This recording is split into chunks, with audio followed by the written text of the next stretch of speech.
For this type of tool you need a metal tube. Place the tube and mark it so carefully. Use grinder and cut the tubes. Then you have to need a washers. Place the washers on the front of the metal tube and weld it carefully.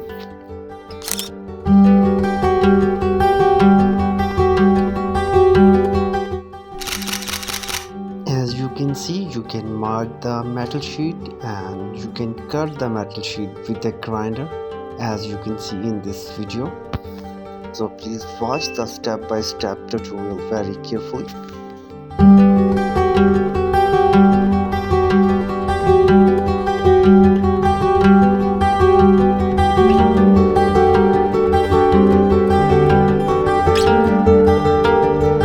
By watching this tutorial carefully, you can make your good binding tool very easily. So keep watching and keep subscribing our YouTube channel for more videos.